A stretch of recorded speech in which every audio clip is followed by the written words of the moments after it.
ওই মদিনাতে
একজন বাদশাহ আমার নবীকে অপমান করার জন্য গিয়েছিল।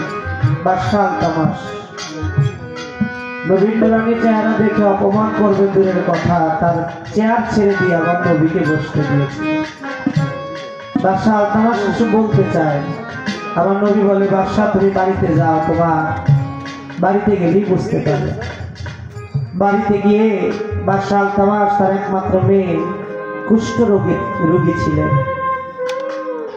বাদশাকে বাদশাহ এই কথাটাই বলতে চেয়েছিল আমার নবীর কাছে।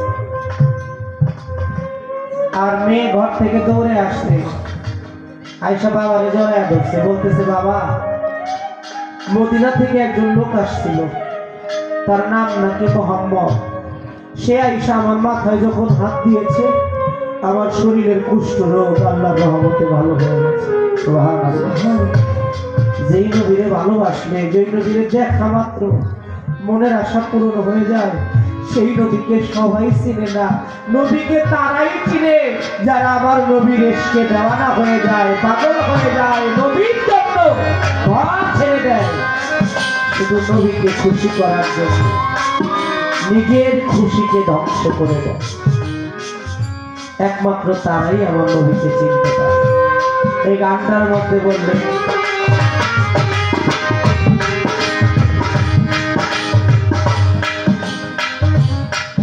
আমার নবী যে চিনেছে দয়াল নবী, তার আল্লাহ চিনা বাকি নাই। গানটার মধ্যে বললেন, সেজদা করে নবী বলে, মাওলা সেজদা করে তুমি সেজদা করো রে, সেজদা করে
হযরত শুআয়ব আলাইহিস সালাম